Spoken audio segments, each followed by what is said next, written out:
What's going on, FA Nation? Jon Impemba here with James Grande. Welcome into the Better Baseball MLB DFS Playbook podcast and live stream, giving you our first look here at Friday's 13-game main slate. James, we've hit the end of the work week here. Every Friday, we get a pretty big slate here, 13 games to close out. Yeah, big slate, 13 games, no Coors Field. That is glorious. We do have Tampa Bay and Fenway with some potential rain, Minnesota with some potential rain. No Wrigley Field that we have to worry about. So nothing really that's really going to hinder us. It's whether or not we're going to play the Twins. Pretty much every slate is the only thing getting in our way at this point, John. Probably not going to after 3 of their top 4 hitters left the game on Thursday. But happy Friday to you. And let's dive into the odds here that we have for Friday. Zach Wheeler is a minus 190 road favorite. Luis Castillo minus 125 road favorite. Bailey Ober and the Minnesota Twins minus 140 at home. Minus 155 for Michael Wacha at home. And minus 150 for Logan Webb against the Orioles. Minus 140 for Clayton Kershaw hosting the Yankees. When you look at some over-unders that we have, Boston, is there an announced starter for Boston here? I can't remember how. Oh, no. Garrett Whitlock. Oh, yeah, Garrett Whitlock. Yeah, he came back from the IL against Arizona. Garrett Whitlock and Tyler Glasnow in a 9 over-under in Fenway Park. 9 implied runs in Colorado and Kansas City. 9 implied runs in Atlanta, Arizona. 9, and that's it. Just 9 implied runs is the most on the board. So we don't really have anything of much significance to talk about in terms of Vegas. Yeah, that rain in Boston is kind of interesting for 2 reasons. One, it's supposed to start at 5 o'clock Eastern, and it doesn't stop raining until the next day. So that's not a good sign. They're going to have to play through rain, but the Red Sox this year, for whatever reason, actually scheduled a doubleheader on their calendar. So Saturday, the Red Sox and Rays are actually playing a doubleheader by schedule. Wait, schedule? You said schedule. They scheduled the doubleheader. So intentionally put a doubleheader on their schedule. Is that a thing that they're trying out? Yeah, I guess a couple of teams have done it. The Red Sox are dipping their toe in that water this year. Okay. So they can't even, if this game gets postponed on Friday, they can't even play a doubleheader on Saturday because they're already playing a doubleheader on Saturday. I guess they could play a doubleheader on Sunday, but that's to be seen. But yeah, Red Sox and Rays are playing at 1 o'clock Saturday and then again at 6 o'clock on Saturday intentionally, not due to a game being postponed. They scheduled the doubleheader to be played. So, but yeah, listen, looking at weather.com, hourly forecast, I know this can change obviously throughout the day as we get closer to that. But starting at 5 o'clock, we have 65% chance of rain. It pretty much stays that way all the way through the next morning. Thunderstorms, rain, showers, and kind of mixing it in there. So that game probably closer to steal a symbol from our guy Kevin Roth there over at Road Guys. Maybe an orange. Maybe we're looking at an orange, a red orange day here in Boston. So obviously we'll have to have everybody updated that when we go live at 5 o'clock Eastern. But just to keep that on the radar, that this game they may try to play through it because the doubleheader, at least for this weekend, is already scheduled. So. All right, let's get into pitching here. Shohei Ohtani and Framber Valdez are your top 2 guys up over 10K facing off against one another here. Framber was supposed to pitch on Thursday, got pushed over to Friday.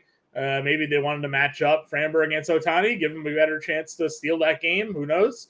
Logan Webb against Baltimore at $9,700 here at home. Luis Castillo at $94. Zach Wheeler, $92. Clayton Kershaw, $9K. Those are your top 6 starting pitchers, $9K and above. Yeah, obviously Ohtani and Framber are both elite options if you want to get there. Ohtani 4 double-digit strikeout games already this year. Framber has a 8-inning, 1-run, 12 strikeout game against the Angels already on his resume this year, and we know quality start machine. He's back at it again this year. Every other, all but 1 quality start. 2. His first start of the year, which he didn't allow a run, and he was just held back, and then 4 runs against the Cubs every other start. So 9 quality starts already this year. Get to either. I'm okay getting to Logan Webb. He's been quite good this year, pretty much from the outsets when he had 12 strikeouts against the Yankees. I think the strikeouts have been the biggest surprise. Had another 11 strikeouts against Milwaukee. I'd be okay getting there. Luis Castillo, has been really, really good in his last 2 starts. But Pittsburgh and Oakland were his 2 opponents. Right. When he faced tougher opponents, 5 earned against Boston over 5.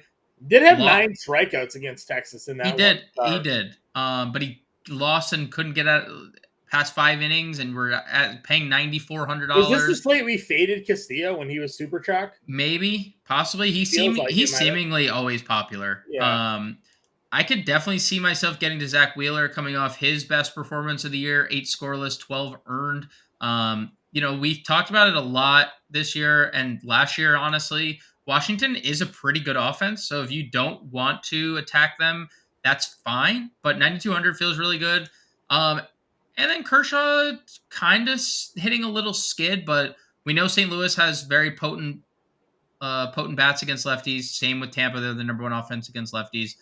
Yankees aren't that team right now after Glaber and Judge, so I'd be okay getting to Kershaw at 9K, who currently is one of the odds-on favorite to win Cy Young in the NL.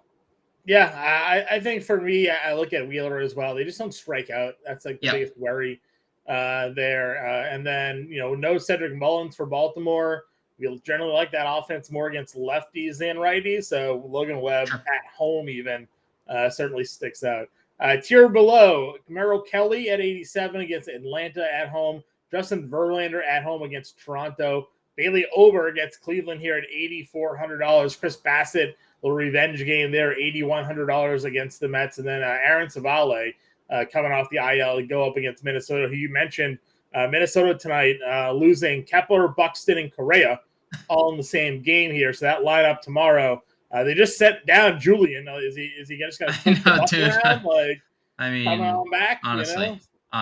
I don't know if I like much here. I guess what version of Justin Verlander do we get? Sure. Because he's been really good and really bad in alternating starts at this point. Really good against Cincinnati, really bad against Tampa, really good against Cleveland, really bad in cores, but that happens. I like Bailey it's Ober probably here. Bailey Ober for me. I know Cleveland's offense is starting to come about a bit, but I still believe in Ober, I think, here at home. Yeah. I would say Ober is the clear cut guy here. And then if you want to take a shot on Verlander, that's probably it. Tier down, Tyler Glasnow made his return. He was on a little bit of a limit there, 83 pitches against the Dodgers, but 8 strikeouts in 4 1/3 innings. Yeah. We know that elite upside there. Charlie Morton against Arizona, another strikeout pitcher. Josiah Gray gets John Gray gets Seattle here. Michael Wacha against the Cubs. Luis Severino against the Dodgers. I mean, talk about elite talent down here, right? These guys, these are all 9K pitchers that we're getting at discounts because injuries and what. Glasnow is an elite talent. If you want to go there, if there's it's fine in terms of just strikeout upside at 7,900. Same thing with Severino, very tough spot, but really good pitcher at $7,100. That's kind of silly. But I really like Charlie Morton here. We like Arizona's offense a lot. Charlie Morton just continues to be really good outside of a start against the Dodgers. He's been excellent this year. There's been multiple starts that he's had 9 or more strikeouts. 3 times he's done that this year. 3 times he's put up 30 fantasy points. So I think Charlie Morton for me is the guy in this tier. But I would play multiple lineups. Glasnow and Severino just have upside because they're 9K pitchers that are priced. Because Severino has made 2 starts since returning. Glasnow has made 1. Eventually these guys are going to be much higher priced. Yep, I agree with you. Tier down from there, Josiah Gray against Philly, Flaherty against Pittsburgh here. Dean Kramer's against San Francisco at $6,700. Clevenger off the IL against Detroit. Garrett Whitlock made his return last start against Tampa. Any of these value guys appeal to you here? Flaherty probably is the most appealing. He's been pretty good, and Pittsburgh, for what they were earlier in the year, now just in possession of a 716 team OPS against right-handed pitching. That's 18th in the league. A little slightly worse than average in terms of strikeouts too. So yeah, I guess Flaherty under 7K would be probably the one guy that I'd have that piques my interest. Yeah, I'm fine with that as well. I don't think we need to go really any lower here. Catcher position. Again, big slate, so plenty of options to choose from here. Name out some of your favorites at the top tier. Salvi against Chase Anderson. Anderson's supposed to start on Thursday, did not, got pushed back for Seabold. Now Salvi's been hitting righties, as you've mentioned a lot on this program. So I like Salvi quite a bit at the top. Elias Diaz hits righties this very well. Jordan Lyles gives up a lot of home runs. So both catchers in that game. Then I would just kind of zoom on down to Francisco Alvarez. Chris Bassett has been struggling a lot, and Alvarez has done all of his damage against right-handed pitching. I'm just going to get it out there. El Gary did it again on Thursday, homered for a second straight game, had a 2 RBI single as well. 4 RBIs and 2 home runs in his first 2 games with the Padres, hitting 6th. I assumed they would just go right back to the well, and Jameson Taillon has been horrible. Like, he's been dreadful. So I would go to El Gary, 3,300 if he's going to continue to hit. Yan Gomes, unfortunately, has a righty on the mound. That's not fun. It's probably not a lot down here, so... Yeah, I don't think we need to really force either. I mean, we have Alvarez. We'll also see lineups. Whoever, we'll see what comes out later in the day as well. 100%. Let's go over to first base here then. Looking at some matchups here, I think Goldschmidt at 56 we'll play up here a little bit as well.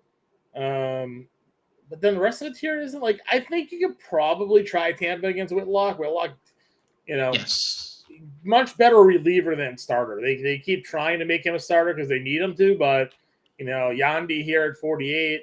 We didn't mention Betancourt, but you could probably use Betancourt at catcher as well. Like Tampa against Boston, if that game plays, I think it's pretty interesting.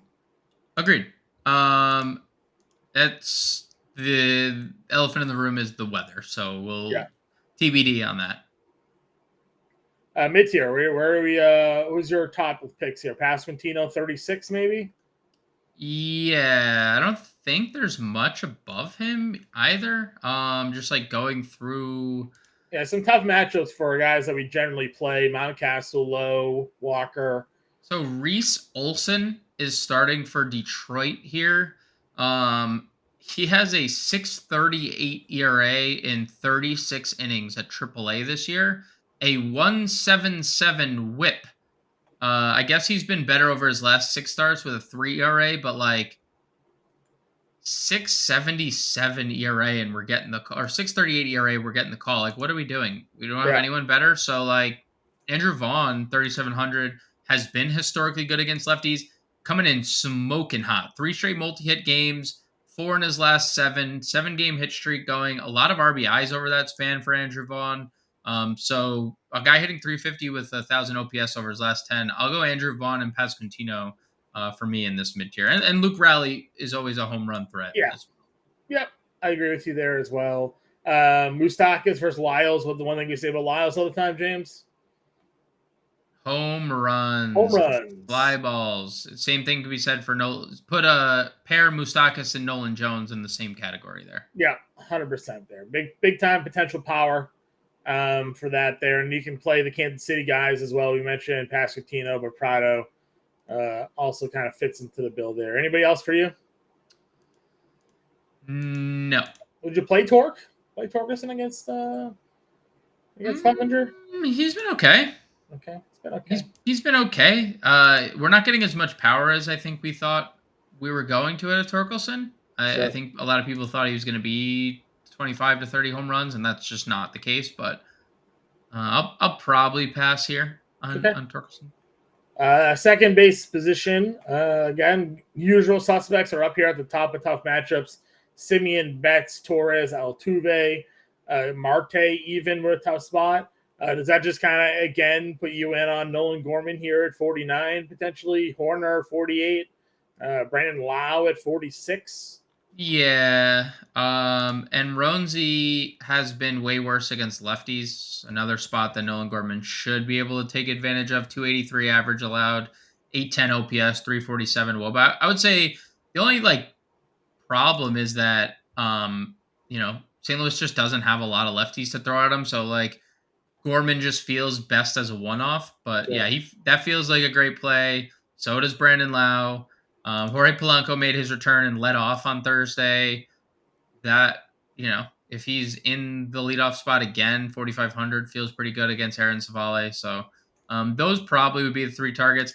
Jake Cronenworth, if San Diego's offense is gonna wake up because Gary Sanchez arrived and that's what they needed, then I'm in on them because Jameson Taillon has been horrible this year. Mm-hmm.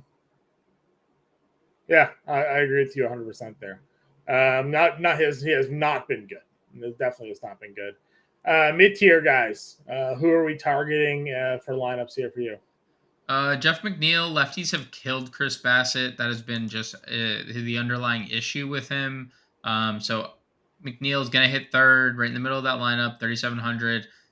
That's really it. I'd probably just go down to the mid tier or to the value tier and maybe take a shot on Rougned Odor, who, slow down a little bit, but he didn't play on Thursday, so I can't really fault him for that. Adam Frazier's 2,800 if you want to punt, but not the best. Sure. Harold Castro, 2 hits on Thursday if you want to go there. And our boy Romy Gonzalez, who and our boy Romy Gonzalez, who homered in 3 straight games. Mind lately. Yeah. What price are there? It's 2,400. Yeah. Obviously, tough day on 2 days ago against the Angels here, but 3 straight games at a homer and then a stolen bag as well. Pretty wild. Third base position here. Devers, Ramirez, Jung, Arenado, Muncy, all these top guys here. Riley, Bregman, but none of them really have a good matchup to target. Arenado's been trash, so I mean, best pitcher matchup, but not great form. Yeah, and even to the point that Ronzi has been just significantly worse against lefties. He's been shutting righties down. So it just might be a spot we stay away up here. That's okay. That's okay. We need some positions to spend down on. Yep, I agree with you 100%. Mid-tier guys, again, I think Ryan McMahon against Lyles at $4,600. The way he's been swinging the bat, I know he's on a course in this one, but had a good night on Thursday. You mentioned Olsen, so Moncada there at $4,300 could find a spot into some lineups here as well for stacking White Sox, which we tend to do. We love the AL Central. Yeah, the AL Central, man. We're big fan. We played Kansas City a lot for a period of time there. So sure have. So those guys are in the mid tier range. Anybody else for you? Any value guys for you here? 80, I guess you like, right? Lefties. Yeah. McKinstry, I would just give a shot at 4K. I think McKinstry's pretty good. Brett Beatty, Royce Lewis just homered for his second of the year. Just literally this second to tie the game. Royce Lewis home run. It's $3,100. $3,100 for no reason other than he's just coming back. Jake Berger with power. Jake Berger for a home run. I'm Josh not. Back, huh? I'm and what was so? Do you remember last year? It was on the road against lefties. That was the Josh Donaldson MO last year.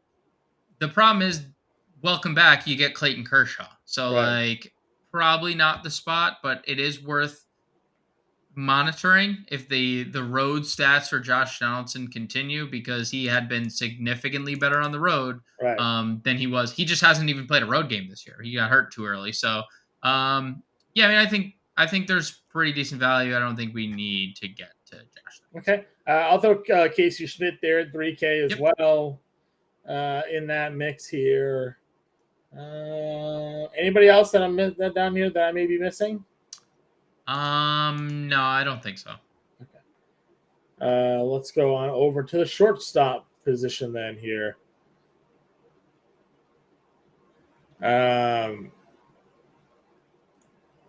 Shortstop position here, we have a Seager at the top. Witt, Turner, Bichette. Where are you finding yourself going to? I mean, you could definitely play Seager against Castillo. I think that's fine. Bichette, look, we don't know what Verlander is going to show up. So if you want to play, Bichette, you can. He homered in the first inning of Thursday's game and then did nothing else the rest of the game. First at bat, home run. But he continues to hit well. You can play Lindor because Bassett struggles against lefties. Tim Anderson gets a gas can making his debut. And then it's like, well, I don't. You're just dipping your toes back into like pretty much the value that we talked about. Yeah. I will say Tovar homered off a righty on Thursday, so you could throw him into the mix. We've talked about it a couple times. The Rockies are better against righties than they are lefties. Tovar hit his second home run. I mean, Jordan Lyles 381 WOBA to righties, and we know, Colorado has a bunch of them. I would throw Tovar into the mix of him, Royce Lewis, Casey Schmidt. Nato gets a lefty if you want to play that. Not my favorite spot.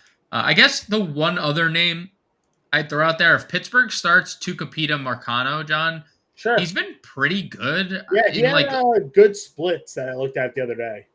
Yeah, and the other day, 3 for 4, 2 doubles. He's this month, in the last 10 days, twice he has homered and stolen a base in the same game. Yeah. So that's serious upside, $2,100. Sure.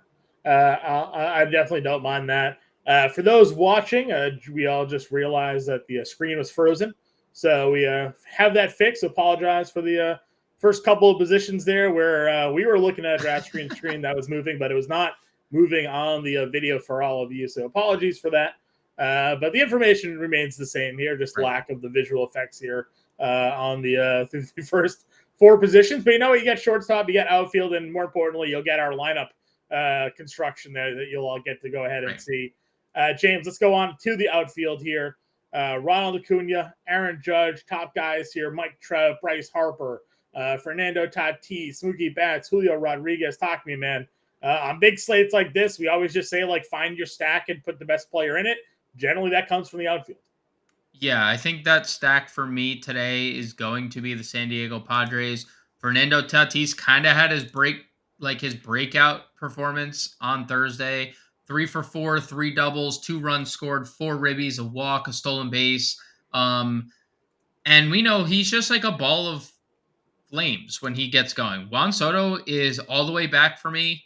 321 over his last 10 games, over 1,000 OPS. He's not striking out as much as he was earlier in the year. He's taking a lot of walks again. So Soto and Tatis for me right off the rip. Look, Jameson Taillon's just been bad. As much as, he's been a serviceable pitcher for years, and he had a really tough life up to it, and he battled back from some really incredible things. Some people just get old overnight. And lefties against Jameson Taillon this year, 351 average, an 1,100 OPS, 469 WOBA for left-handed bats. He's just not getting people out. And I know it's a good pitching environment. I don't care when we know San Diego's offense is going to pick it up. And if Thursday was any indication of what's to come, Soto and Tatis are in for big games here. So I would say those two are my favorite options. I'd even go to Morel. I know Morel's been bad of late. I would go to him on the flip side of this game. And Waka's kind of been good, but Christopher Morel we know has a serious upside. And then it's like Luis Robert, 53, obviously an elite play. The Yankees are also getting Giancarlo Stanton back so like the lineup is going to look better than it has in some time. Don't think I'm challenging with Kershaw. No. Moving forward, that they're going to get some guys back there. JD Martinez, the throw against Severino. throw him against, gosh dang, a robot arm. Like, if the robot was throwing 200 miles an hour, I might still use JD Martinez, dude. He is one for, even in his down game, 1 for 3, double, 2 walks. Like, he's just doing everything. Now Severino's looked really good since coming back, so maybe, you don't go there, but I have no problems if that's where you end up. None. He's been awesome. So if that's where we're gonna end up, that's where we're gonna end up. And I think you're gonna be happy with a 4,900 JD Martinez. Yeah. Again, if Tampa Bay Boston plays, I like the Tampa Bay side. Josh Lowe, $4,700. I think plays. Other guys in this mid-tier, Charlie Blackmon came back into their lineup tonight and had a hit. Could see him going up against Lyles as a possible spot in that mid-tier as well. Let's see here. Other guys down below. Grichuk, again, keep rattling off guys against Lyles. I guess you can't really go wrong with that. Eloy at 4K. Yeah. You know what? Congrats, DraftKings. Thankfully, he's 4K. I know, like, it was easy for us to plug and play, but, like, enough's enough, right? Like, make this guy, like, 4,500. He's still too cheap, truthfully. Eloy 4K. And then probably the Mets guys, 37-36 against Bassett. Luke Raleigh, we mentioned. Yastrzemski, 35 against Dean Kramer. Could be interesting. Jordan Walker recalled. Yeah, Jordan. Yeah, $3,300. Yeah, they need him because their offense has been terrible. 542 WOB or slug in AAA over his last 2 weeks. Surprise, surprise, right? Yeah. McCarthy's 31 still, cheap there. Yep. Nolan Jones, I'd get to a lot of Colorado. Not that I'd be like wanting to stack them, but I would have a lot of interest in Colorado just because Jordan Lyles allows so much power. Okay. Akil Badeau has been absolutely ridiculous lately too. He's got Clement. Dude, he sure has. They hit him like second too. With Riley Green hitting the IL, they were hitting him second. Yeah. He has 5 stolen bases, but he has like elite speed. So we could see him steal a base. And you mentioned Willie Castro, I think, at third, right? So. Yeah, Willie Castro at third, yeah. All right, we got a couple minutes left here, James. Give me a quick home run call. Home run call. Oof, sheesh. Quick home run call. Not quick. I'll go Eloy Jimenez. All right. I'm gonna go Juan Soto. I think he left. That's it. That's a very good one. All right, let's build our lineup here for everybody there at home. Big slate. We kind of like the mid-tier. Mid-tier guys. Who did you want to chase? Over 84 for sure. Yeah, over 84, and then Logan Webb. Yeah, I'm cool with Logan Webb for sure. Okay, catcher. El Gary. Yeah, that's fine. Sanchez works. Crazy world we're living in that we're playing. It really is. First base. I don't think we cared much for the top tier again, right? We were kind of going down. Andrew Vaughn. We like Vaughn past that Vaughn past Quintino or Moose Nolan Jones type of. Let's go Nolan Jones. I like Nolan Jones. He's raking, dude. He's raking. Yeah, he's raking. He's a top prospect. Yeah. Second base. What do we have here? More value, I feel like, didn't we? Odor? Rugi. Yeah, Rogie, yep. Because we're going to play Soto. We're going to also probably play Royce. Why? Lewis, Why? Yeah, Lewis at third or short. What did we like? We had no spend-ups at third. We had Ryan McMahon. Ooh. Yeah, let's go McMahon and Lewis there. Let's do that. Okay. McMahon, Lewis. Give me 2 outfielders. Eloy. Okay, Eloy. I like that. And then let's see what we got. We got 5,500 to finish off the lineup.